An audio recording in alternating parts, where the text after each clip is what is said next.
কিছু কিছু মহিলা কান্দেই মামলা জিততে চায়, কান্দে মনে কিচ্ছু বোঝে না। কথা কয় না কে?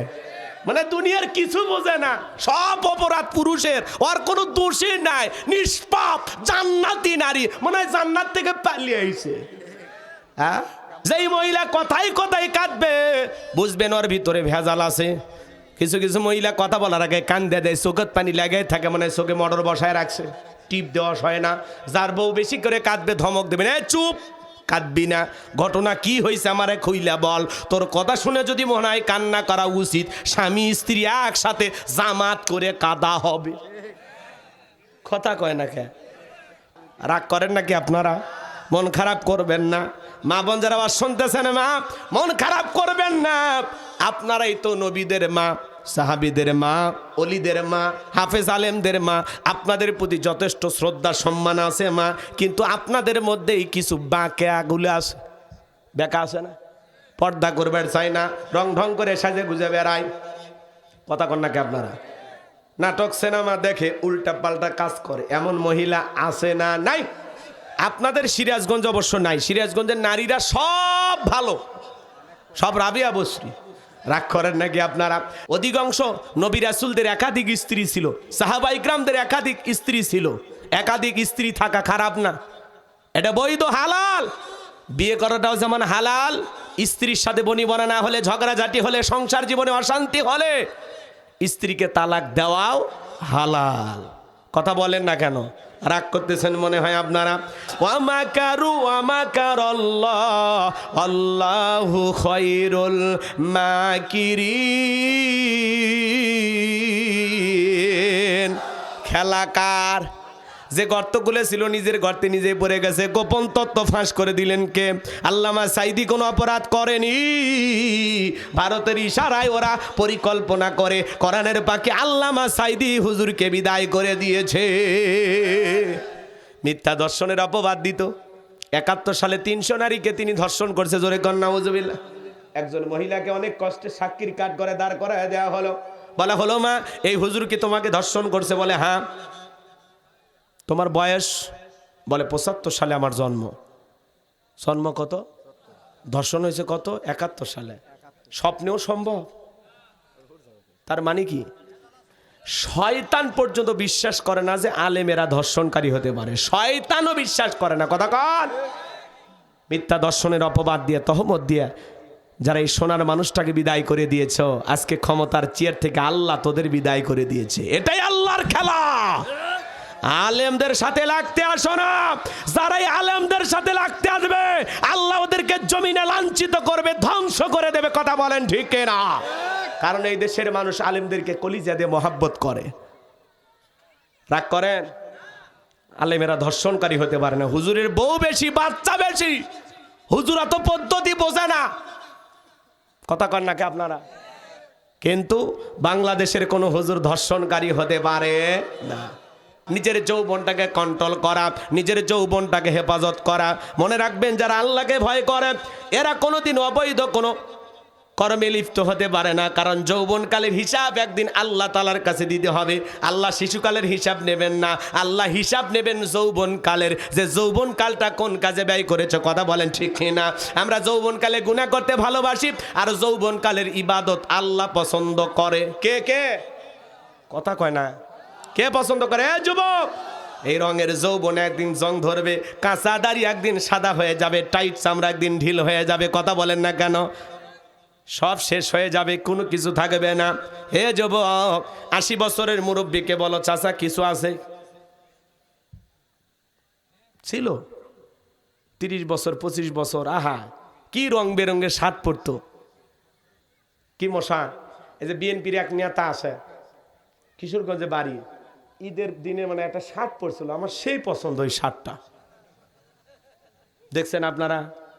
ফজলু সাহেব, ফজলু অনেক অনেক অ্যাডভোকেট, কিন্তু মাঝে মাঝে কথা একটু লাইন ছাড়া কয়। কথা কন। বয়স হয়ে গেল যা হয় গো, মুরব্বী মানুষ, নেন মুরব্বী মুরব্বী। তো উনি ঈদের দিনে একটা শার্ট পরছিল, ওই শার্টটা আমার সেই পছন্দ, কি সুন্দর ফুলওয়ালা শার্ট, দেখে ভাল লাগছিল। আমার যদি শার্টটা পাইতাম আমি পরতাম। তো উনি মাঝে মাঝে অনেক কথা বলে যে ভোট দেন, নির্বাচন দেন, সে হ্যান তেন। আমার কোনো মুরব্বী মানুষ, একটু অপেক্ষা করেন, ধৈর্য তো ধরলেনি, নির্বাচন দিলে দেখা যাবে না। বাপের বেটা উনি বলে আমি একাই 100, মানে কিশোরগঞ্জ মনে হয় পুরোটা কিনে নিছে। নেতার বক্তব্য হওয়া লাগবি ভদ্র এবং মার্জিত ভাষায়, উল্টাপাল্টা কথা বলে কাদা ছোড়াছুরি করা যাবে না। কথা কন নাকি আপনারা? যা ইচ্ছা তাই বলবেন হবে না। উনি বলতেছে এক সময় ছাত্রলীগ করতো, কথা কি বুঝতে পারতেছেন? তো ওই গ্রুপ থেকে আসলে বিএনপির যেন ভাবমূর্তি নষ্ট হয়, এজন্য কিছু তো ষড়যন্ত্র করবেই। কথা কন নাকি আপনারা? এই জন্য আমরা বলতে চাই যে ফজলু সাহেব একটু কথাবার্তা মাইফে বললেন, বয়স হয়ে গেছে তো, যা ইচ্ছে তাই বললেন না। উনি আবার বলতেছে কে কি বলল আমি এটা ভাবি না, আমি একাই 100, আসেন আমার সাথে লড়েন। বাপ রে বাপ, মনে হয় নির্বাচন দিয়ে দিছে। আর নির্বাচন দিলে তো লড়া না লড়া, একটু অপেক্ষা করেন। হ্যাঁ, কথা কন না কে? রাগ করতেছেন নাকি আপনারা? কিন্তু ওনার শার্ট দেখবেন, ওই শার্টটা কিন্তু খুব পছন্দ, ব্লু কালারের, আর এই যে ফুল আছে, মনে হচ্ছে যুবক যুবক। রাগ করতেছেন আমার ভাইয়েরাম?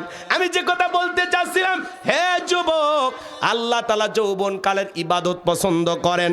আমরা যৌবনকালে শয়তানের ওয়াসওয়াসায় পড়ে গুনাহ করতে ভালোবাসি, আর যৌবনকালের ইবাদত পছন্দ করেন তিনি কে? তাহলে যৌবনকালে বেশি বেশি ইবাদত করতে হবে কার? 70 বছর 80 বছরের মুরব্বী, পৌষ মাসের শীত, রাত 2টার দিকে বলে যদি বলেন চাচা পুকুর থেকে নামেন, গোসল করে আসেন, 2000 টাকা দেব, বলবে ভাতিজা রাত 2টা বাজে, পৌষ মাস মাঘ মাস, এই শীতের দিনে পুকুর থেকে গোসল করে আসার ক্ষমতা আমার নাই। কিন্তু একটা যুবককে যদি বলা হয় যুবক 2000 টাকা দিব, পুকুর থেকে একটু গোসল করে আসো, ও বলবে হুজুর কাপড় খুলছি, টাকা রেডি করেন। কথা কন? কারণ যুবকের একটা পাওয়ার আছে, স্পিরিট আছে। যৌবনকালে লম্বা সময় রুকু করা যায়, সেজদা করা যায়, যেটা বৃদ্ধকালে সম্ভব নয়। বৃদ্ধকালে লম্বা সময় রুকু থাকলে মনে হয় পড়ে যাব, বেশিক্ষণ সিজদায় থাকলে মনে হয় দমটা আটকে আসবে, জয়েন্টে জয়েন্টে ব্যথা, নামাজ পড়েও মজা পাওয়া যায় না, খালি কোতে আর কয় ও মাজাটা ধরছে ভাই। আর যুবক রং ঢং করে ঘুরতেছে মোটর সাইকেল নিয়ে, এদিক ওদিক বাউলি মারে, ট্রাকের তলে যায়, মগজ বাইর হয়ে যায়। এই ফুং ফাং করে যারা মোটর সাইকেল চালায়, হ্যাঁ, সেদিন এক অটোওয়ালা দেখলাম এমন কায়দায় মোড় ঘুরতেছে, মনে হয় ওই হেলিকপ্টার চালাচ্ছে। পরে অটো সহ একেবারে খাদের নিচে পড়ে গেছে। যা না ধীরে চালা রে বেটা, ধীরে চালা। কথা কন না কে? মাঝে মাঝে মাহফিল শেষে আমরা যখন যাই, 2-1টা অটোওয়ালা আসলে ভাই একটু সাইড দেন, অত তারাকে হুজুরের অত তারাকে, মানে সেই ভাব, আদব কায়দা নেই। একটু ভালো ব্যবহার করেন মানুষের সাথে, রাগ করেন। তাহলে যুবক ওয়াল্লাযীনা হুম লিফুরুজিহিম হাফিজুন, নিজের যৌবনটাকে সংযত রাখা, নিজের যৌবনটাকে কন্ট্রোল করা। তাহলে 2 নাম্বার গুণাবলী, 1 নাম্বার হলো, এদিক খেয়াল করেন, বুঝতে পারছেন 1 নাম্বারটা। এইবার 2 নাম্বার পয়েন্টে আমরা আসি। অনার্থক কথাবার্তা বলা যাবে না, অপ্রয়োজনীয় কথাবার্তা বলা যাবে না। মুমিন জবান দিয়ে সে কথা বলবে যে কথা বললে সব হয়। মুমিন মানদার 2 নাম্বার গুণাবলী, অনার্থক কাজ করা যাবে না। মুমিনের টাকা হলে মুমিন সিনেমা হল বানাবে না, যাত্রা গানের আয়োজন করবে না, গানের কনসার্ট দেবে না, মদের বার দেবে না। মুমিনের টাকা হলে মুমিন মসজিদ বানাবে, মাদ্রাসা বানাবে, ঈদগাহ মাঠ বানাবে, কবরস্থান বানাবে, ভালো ভালো কাজে টাকা ব্যয় করবে। আর ওরা 4,500 কোটি টাকা খরচ করে ভাস্কর্য বানাইছিল, আর 5ই আগস্ট এই ভাস্কর্যের মাথার উপরে উঠে মানুষ পেশাব করছে। 4,500 কোটি টাকা, বোঝেন কতগুলো হবে চাচা? পুরো প্যান্ডেলে এত টাকা আট পাল্লা, এত টাকা যে সে মানুষ খাইতে পারে না, ঘুমাইতে পারে না। একটা নারী 500 টাকার বিনিময়ে দেহ বিক্রি করে, আর সেই দেশে ওরা ভাস্কর্যের নামে 4,500 কোটি টাকা বিলাসিতা করে। প্রত্যেকটা টাকার হিসাব আল্লাহর কাছে দেওয়া লাগবে। বাঁচার কোনো সুযোগ নাই। দুনিয়াতে পালিয়ে বাঁচবেন, আখেরাতে পালানোর জায়গা আছে। ভাইয়েরা আমার, অনেক কথা বলে ফেলেছি, কষ্ট হয়? ব্যথা পাইছেন নাকি? ব্যথার ট্যাবলেট খেয়ে নেবেন। আমি যে কথা বলতে চাচ্ছিলাম বাজান, হৃদয়ের কান পেতে কথাগুলো শুনে যান। তাহলে মমিন বান্দার 2 নাম্বার গুণাবলী, আল্লাহ মমিনকে সম্পদ দিলে ভালো কাজে ব্যয় করবে। মমিন বান্দার 2 নাম্বার গুণাবলী, অনার্থক জিনিস কান দিয়ে শোনা যাবে না। যুবক রে, কানের ভিতর ইয়ারফোন লাগায় গান শোনো, রূপবানে নাচে কমর দোলাইয়া, আল্লাহর ফেরেশতারা কবর নিয়ে পিটাবে ঝোলাইয়া ঝোলাইয়া। এই কান আল্লাহ গান শোনার জন্য দেয় নাই। হক্কানি ওলামায়ে কেরামদের বয়ান শুনতে হবে, ইসলামী সঙ্গীত শুনতে হবে, কোরআন তেলাওয়াত শ্রবণ করতে হবে, ভালো ভালো কথা কান দিয়ে শোনার দরকার আছে না নাই? তাহলে মুমিন বান্দার 2 নাম্বার গুণাবলী, জবান দিয়ে সে কথা বলবে যে কথা বলে সব হয়, সমাজে সেই কাজ চালু করবে যে কাজ চালু করলে সব হয়, কান দিয়ে সেই জিনিসগুলো শ্রবণ করবে যেগুলো শুনলে সব হয়। এক কথায় সওয়াব আছে যেখানে আর গুনাহ আছে যেখানে। তাহলে সকল গুনাহ থেকে আল্লাহর ভয়ে আল্লাহ যেন আমাদের বেঁচে থাকার তৌফিক দান করেন, জোরে বলুন আমিন। বলার মধ্যে সব, কাজের মধ্যে সব, শোনার মধ্যেও সব। মন্দ কথা বলবো না, মন্দ কাজ করব না, মন্দটা শুনবো না। কথা ক্লিয়ার না ভেজাল আছে? এইবার 3 নাম্বার, ওয়াল্লাযীনা হুম লিয-যাকাতি ফাইলুন। মুমিন বান্দার 3 নাম্বার গুণাবলী, আল্লাহ যদি মুমিন বান্দাকে নিসাব পরিমাণে ধন সম্পদের মালিক বানায় দেয়, মুমিন বান্দাকে আল্লাহ যদি ধনী বানায় দেয়, মুমিন বান্দার উপরে যদি যাকাত ফরজ হয়ে যায়, ভালো করে বোঝার চেষ্টা করবেন, যার উপরে যাকাত ফরজ, মুমিন বান্দার সক্রিয়ভাবে হিসাব করে করে কয় লাখ টাকার কয় হাজার টাকা যাকাত আসে, কয় কোটি টাকার কয় লাখ টাকা যাকাত আসবে, হিসাব করে করে সক্রিয়ভাবে বছরে একবার যাকাত দেবে। কার ভয়ে? যাকাত দেওয়া নফল না ফরজ। যাকাত আসছে দারিদ্রতা বিমোচন করার জন্য, অভাবমুক্ত সমাজ রাষ্ট্র দেশ গড়ার জন্য। যাকাত আসছে রাস্তার এই পারে 10 তলা এই পারে গাছতলা তার ব্যবধানকে দূর করার জন্য। যাকাত আসছে সমাজে পড়ে থাকা অবহেলিত মানুষের মুখে হাসি ফোটাইয়া তাদের অধিকার প্রতিষ্ঠিত করার জন্য। তাহলে বাংলাদেশের অর্থনীতি যাকাত ভিত্তিক না সুদ ভিত্তিক? সুদ ভিত্তিক অর্থনীতি হালাল না হারাম? এ হারাম অর্থনীতি দিয়া কোশ্চিন কালে কোনো নেতা বাংলাদেশকে দারিদ্র মুক্ত করতে পারবে না। বাংলাদেশ দারিদ্র মুক্ত হবে সেই দিন আল্লাহর কোরআন দিয়া জমিনটা চলবে যেই দিন।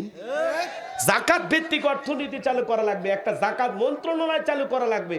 এদেশের বিজ্ঞ ইসলামিক স্কলার দিনের দায়ী আলেমদের কাঁধে এই যাকাত মন্ত্রণালয়ের দায়িত্ব দেওয়া লাগবে। ওই গুমসুর টালসোর বিকাশের টাকা সর ওদেরকে দেওয়া যাবে না। কথা বলেন? যারা দেশের টাকা লুটপাট করে বিদেশে বাড়ি ঘর বানায় এমন দুর্নীতিবাজদেরকে দেওয়া যাবে না। কথা বোঝা যায়? আলেমদের দেওয়া লাগবে। আলেমেরা এদিক সেদিক করবে না। জাকাতের 8টা খাত আছে, ওটা আলেমেরা বুঝবে, অন্য মানুষ বুঝবে। যদি একটি এদিক খেয়াল করেন, বাংলাদেশে জরিপ করা হয়েছে 10 বছর যদি ধনীদের কাছ থেকে জাকাত আদায় করা হয় আর সঠিক পদ্ধতিতে জাকাতগুলো যদি বন্টন করা হয়, মাত্র 7 বছরের মধ্যে বাংলাদেশ দারিদ্র মুক্ত হবে ইনশাল্লাহ। 7 বছর আগে হিসাব করে দেখছিলাম 10 বছর, এখন নতুন একটা জরিপ বের করে হয় দেখা গেছে মাত্র 7 বছর লাগবে। কয় বছর? তাহলে বাংলাদেশকে দারিদ্র মুক্ত করতে হলে জাকাত ভিত্তিক অর্থনীতি চালু করা দরকার আছে না নাই? ধনী জাকাত দেবে না, জাকাত আদায় করা লাগবে। ইনি ধনী মানুষ, বলেন তো ব্যাংকে কত টাকা, গোপন সিন্ধুকে কত, বইয়ের অ্যাকাউন্টে কত, খাটের নিচে কত, বালিশের নিচে কত, পুইতে রাখছেন কত, সাদা কত, কালা কত। আপনার টাকা হিসাব অনুযায়ী জাকাত আছে 2,75,72,500 টাকা। ধনী জাকাত দেবে না, জাকাত আদায় করা হবে। অধিকাংশ ধনী হিসাব করে জাকাত দেয় না। জাকাত আছে 1 কোটি টাকা, কোনো মতে 5-10 লাখ টাকা জাকাত দিয়ে নিজের 90 লাখ নিজেই মেরে খায়। ধনী মানুষ জাকাত আছে 10 লাখ টাকা, কোনো মতে 2-3 লাখ টাকা দিয়ে নিজের 7 লাখ নিজেই মেরে খায়। আর এই দেশের ধনীরা পাইছে জাকাত মানে শাড়ি লুঙ্গি, এমন লুঙ্গি কিনে দেয় 200 টাকা লিটর লুঙ্গি, ভাই পরে থাকলে আর জান্নাত জাহান্নাম সব বোঝা যায়। এমন শাড়ি কিনে দেয় 300 টাকা দাম, ধুয়ে দিলে শাড়ি না মশারি খুঁজে পাওয়া যায় না। এই বড় লোক এই শাড়ি তোর বউরে পরাবি। জাকাত মানে শাড়ি লঙ্গি না। হযরত ওমর ফারুক ডেকে বলেন, জাকাতের অর্থ এমন ভাবে দাও যাতে ওই ব্যক্তি জাকাতের জন্য আর কারো দুয়ারে হাত না পাতে। আল্লাহু আকবার বলেন। এই ছেলেটা বেকার বসে আছে, ওরে জাকাতের 1-1.5 লাখ টাকা দেন, দিয়ে তালগাছি বাজারে একটা দোকান ধরায় দেন। আল্লাহ যদি চায় 5-7 বছর ব্যবসা বাণিজ্য করিয়া ওই ছেলেটা নিজেও ভবিষ্যতে জাকাত দেবে। আজ-সুন্নাহ ফাউন্ডেশনের সম্মানিত চেয়ারম্যান শায়েখ আহমদুল্লাহ ভাই, তিনি উদ্যোগ নিয়ে বিভিন্ন মানুষকে রিক্সা কিনে দেন, গরু ছাগল কিনে দেন, ঘর বাড়ি বানায় দেন, ব্যবসা প্রতিষ্ঠান বানায় দেন, তাদেরকে স্বাবলম্বী করার জন্য। আল্লাহু আকবার কর। এরকম উদ্যোগ নেওয়া লাগবে জাকাতের টাকা দিয়ে। কিসের টাকা দেয়া? এই ছেলেটা বেকার বসে আছে, একটা অটো ভ্যান কিনে দেন, রিক্সা কিনে দেন, দৈনিক 500-700 টাকা ইনকাম করা একটা ব্যবস্থা হলো। ছেলেটা আর বেকার থাকলো না। একটা বিধবা নারী আছে, শাড়ি দিয়ে কি লাভ, 2টা গরু কিনে দেন, এগুলো লালন পালন করে ভাগ্যের চাকা ঘুরাবে। কথা বলে ঠিক কিনা? তাহলে জাকাত ভিত্তিক অর্থনীতি চালু করা লাগবে। শোনেন, ধনী জাকাত দেয় না, জাকাত আদায় করা লাগবে। 2 মিনিট একটা ঘটনা বলে দিয়ে যায়। আল্লাহ নবী মুসা আলাইহিস সালামের নাম আপনারা শুনেছেন, শোনেননি? নবী মুসা কারণের কাছে যা বলে, কারণ জাকাত দিতে হবে। কারণ ডেকে বলে ও নবী মুসা, আমি জাকাত দিতে পারবো না। আল্লাহ নবী মুসা আলাইহিস সালাম ডেকে বলে, কারণ জাকাত না দিলে জাকাত আদায় করা হবে। নবী মুসার রাগ কম না বেশি? যেই নবী রেগে গেলে মাথার টুপি ভেদ করে চুল খাড়া হয়ে যায়, আজরাইলকে পর্যন্ত থাপ্পড় বসায়া দেয়। আল্লাহু আকবার কোন। এক কিপ্টি ফেরাউনের এক ঘুষি মেরে দুনিয়া থেকে বিদায় করে দিছে। এত শক্তি নবী মুসার গায়ে, সুবহানাল্লাহ খান।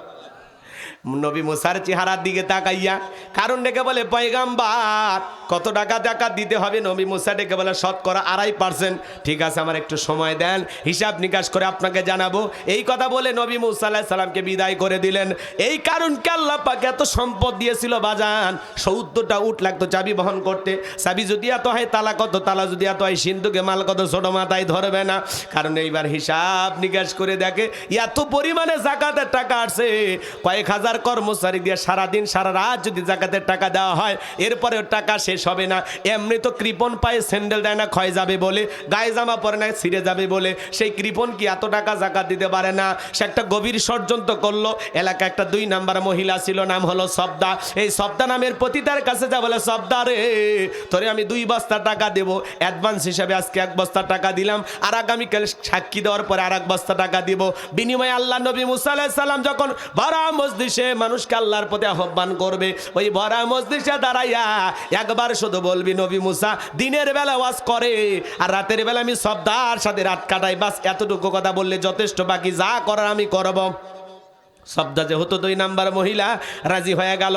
পরের দিন সকালবেলা আল্লাহ নবী মুসা আলাইহিস সালাম হাজার হাজার জনতার সামনে ওয়াজ করতেছেন, বয়ান করতেছেন, আল্লাহর পথে মানুষকে দাওয়াত দিতেছেন, আল্লাহর পথে আহ্বান করতেছেন। ওই ভরা মজলিসে নবী মুসা আলাইহিস সালামের আলোচনা শোনার পরে সবদার পাষাণ হৃদয় গইলা চোখ দিয়া পানি ঝরতেছে। বলুন সুবহানাল্লাহ। রাগ করেন? এইবার কারণ ইশারা দিয়ে বলে, সবদা তাড়াতাড়ি দাঁড়া। বলে আর একটু শুনি। বলে না, শুনতে দেওয়া যাবে না। 2 জন লোক পাঠায়া দিল, ওরা এসে বলে, সবদা তাড়াতাড়ি দাঁড়া। বলে আর একটু শুনি। বলে না, শুনতে দেওয়া যাবে না। নেতা গতকালকে রাত্রিতে 1 বস্তা টাকা দিয়েছে, আর 1 বস্তার টাকা রেডি আছে, সাক্ষীটা দিয়া টাকার বস্তাটা নিয়ে বাড়িতে চলে যা। এইবার সবদাকে জোর করে 2 জন 2 হাত ধরে ভরা মজলিসে দাঁড় করা দিল। যখন কারো লাভ মেরে দাঁড়ায়, বলে মুসা রে ওয়াজ বন্ধ কর। তাকায়া দেখ 2 নাম্বার মহিলা দাঁড়াইছে। মহিলাটা 2 নাম্বার। 1 নাম্বার মুসা নবী কি জানে? রতনে রতন সেনে। কথা বোঝেন নাই মনে হয়। ডাইরেক্ট কি বলতে চাই, এই নবী মুসা ওয়াজ বন্ধ কর। আজও দেখবেন আলেম ওলামা যখন হক কথা বলে, সুদের কথা বলে, ঘুষের কথা বলে, জিহাদের কথা বলে, আল্লাহর জমিনে আল্লাহর দ্বীনকে প্রতিষ্ঠিত করার কথা বলে, এক শ্রেণীর মানুষ ডাইরেক্ট বলে, হুজুর আপনার ওয়াজ বন্ধ করেন, আপনার ওয়াজ লাইন সারা। হুজুরের ওয়াজ লাইন সারা না, হুজুরের ওয়াজে বাধা দেবে যারা, লাইন সারা তারা। আজকে মসজিদে দাঁড়িয়ে সুদের ওয়াজ করা জানা সুদকর সভাপতি, হুজুর এই ব্যবসার সাথে আমি জড়িত, খামাকা বলেন কেন? আছে না নাই? সারা জীবন অকাম বদকাম করছে, দুর্নীতি করছে, কলমের খোঁচা দিয়া। বাড়িতে এসে দেখে মসজিদের কাজ শুরু হয়ে গেছে। বলে ভাই আমি তো গ্রামে থাকি না, 10 লাখ দেব। মানুষ কই 10 লাখ? এই তো সভাপতি হয়ে গেল। কিন্তু ওই যে সারা জীবন দুর্নীতি করছে, কলমের খোঁচা দিয়ে কোটি টাকা এদিক সেদিক করছে, ওইটা আর দেখে না। এ কথা বললেন না কেন? রাগ করেন? কোনো ওয়াজ করে শান্তি নেই। মসজিদে ওয়াজ করতে গেলে অনেক জায়গায় এখনো বাধা দেয়, হুজুরের চাকরি চলে যায়। কথা কন? উনি প্রভাবশালী সভাপতি, গরু জবাই করতে দেরি হয়েছে, কয় হুজুর যান, আপনার চাকরি নেই। মনে হয় হুজুর ওর বাড়ি চাকর। এই কথা কন নাকি আপনারা? কি মনে করেন? এই মসজিদ পরিষ্কার নাই, এসে হ্যানত্যান, এই হুজুর কি করেন সারাদিন? এই টাইসে ময়লা, বেতনটা হালাল করেন। মানে বাড়ির চাকরের সাথে কয়, এই বেটা আল্লাহর ঘর, মসজিদে ময়লা অপরিষ্কার, তুমিও ঝাড় দাও, আল্লাহ তোর মনের ময়লা দূর করে দেবে। আল্লাহর ঘর ঝাড় দিলে কি হবে? সব হবে না? কথা কয় না কে? সব দায়িত্ব হুজুরের না? হুজুরক দিয়ে খাদেমগিরি, মজ্জিমগিরি, ইমামতি, 3টে কাজ করে না, বেতন 3000, তাও 3 মাস বাকি। হ্যাঁ, আবার কয় হুজুর হালাল বরকত দিবি আল্লাহ, নেন খান। কথা কন? সভাপতির ছেলে চাকরি পাইছে, হুজুরের কাছে এসে বলে, হুজুর দোয়া করেন ছেলেটা চাকরি পাইছে। হুজুর এখন হাত তুলে বলে, আল্লাহ, সভাপতি ছেলের চাকরি পেয়েছে, আমার বেতন যেমন সভাপতির ছেলের বেতনটাও যেন হয় তেমন। হুজুর দোয়া ব্রেক করেন। কে কি হয়েছে? আপনার মতো বেতন দিয়ে আমার সংসার চলবে? হ্যাঁ। তখন বলছে, ভাই আমার চলে, আপনার ছেলেরটা চলবে না কেন? কয় হুজুর আপনাদের বরকত আছে। কথা কয় হুজুরের 3000-এ বরকত থাকে, আর তোমাদের 30-40 হাজারে বরকত থাকে না। থাকবে কেমনে? কারণ তোর জবানের মধ্যে গন্ডগোল। কথা কন। আল্লাহ যেন হেদায়েত দান করেন। একটু জোরে বলেন আমিন। আলেমদের কথা বলতে বাধা দেবে যারা, কোরআন সুন্নাহর হক কথা বলতে বাধা দিবে যারা, আবু জেহেলের উম্মত তারা। কথা কন। কারণ কোরআন বন্ধ করার ষড়যন্ত্র করেছিল আবু জেহেল।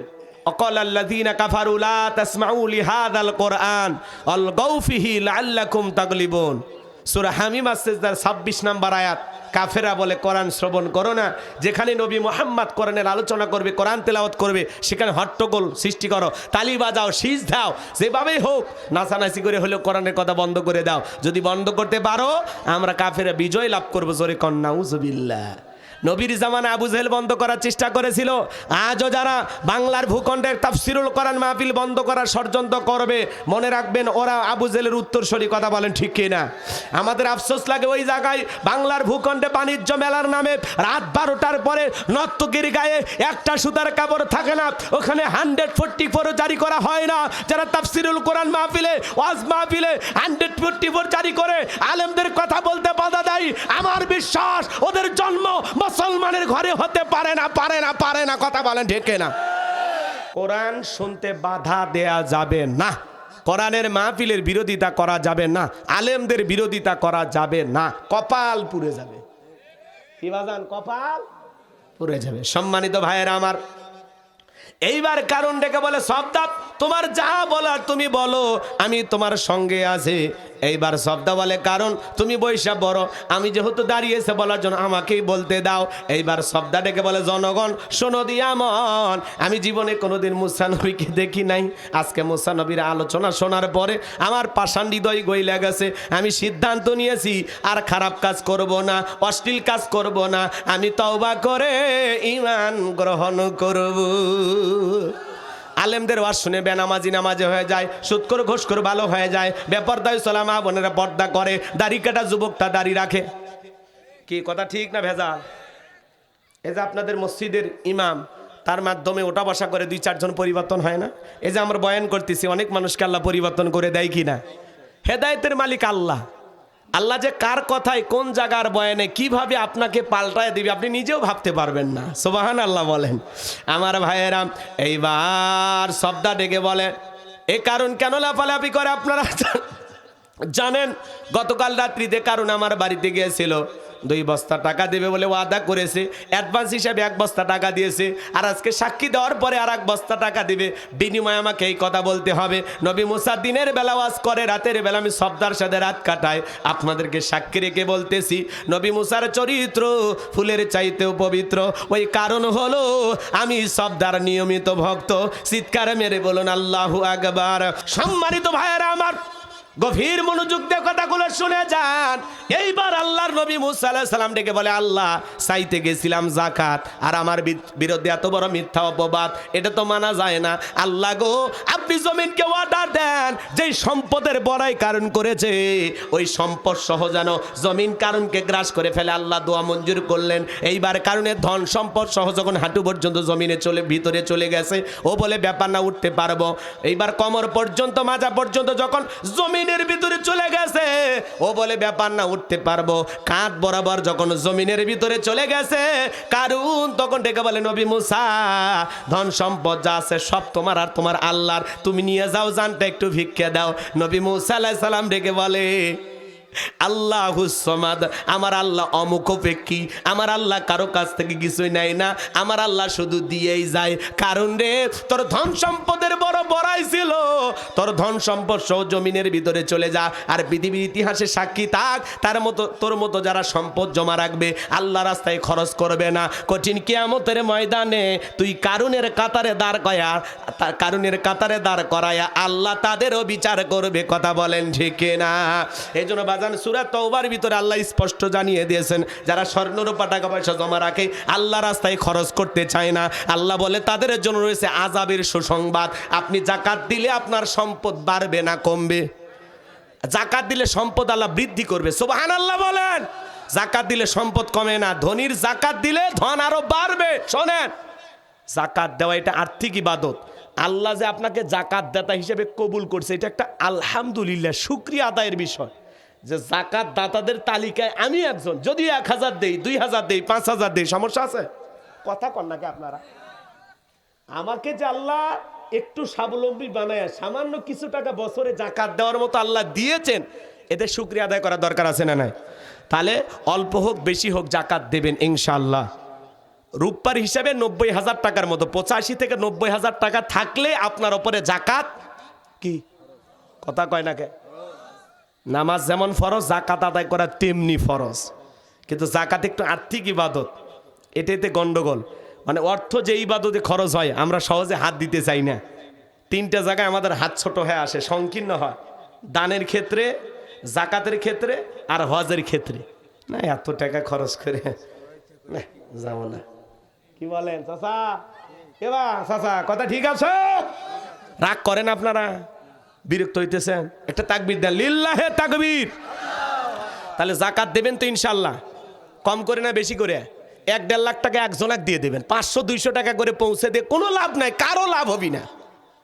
একটা গরিব খুঁজে তাকে স্বাবলম্বী বানানোর জন্য একবারে 1-1.5 লাখ একজনাকই দেন। কি বড় ভাই কথা ঠিক আছে তো? রাগ করতেছেন আপনারা? সম্মানিত ভাইয়েরা আমার, এইবার মুমিন বান্দার 4 নাম্বার গুণাবলী, ওয়াল্লাযীনা হুম লিফুরুজিহিম হাফিজুন। মুমিন বান্দার 4 নাম্বার গুণাবলী, নিজের যৌবনটাকে হেফাজত করা, নিজের যৌবনটাকে কন্ট্রোল করা। মুমিনের যৌবন হোটেলে বিক্রি হবে না, পার্কে বিক্রি হবে না। মুমিন কোনোদিন বিয়ের আগে অবৈধ কোনো সম্পর্ক করতে পারে না। মুমিন কোনোদিন পরকীয়া প্রেম করতে পারে না। কথা বলেন ঠিক কি না? এদিক যুবক, এই তোমাদের আওয়াজ শোনা, এদিকে আমার দিকে তাকাও। আল্লাহ তাআলা কিয়ামতের ময়দানে যৌবন কালের হিসাব নেবেন। কবির মনোযোগ দিয়ে কথাগুলো শোনেন। ওয়াল্লাযীনা হুম লিফুরুজিহিম হাফিজুন। মুমিন বান্দার 4 নাম্বার গুণাবলী, নিজের যৌবনটাকে সংযত রাখা।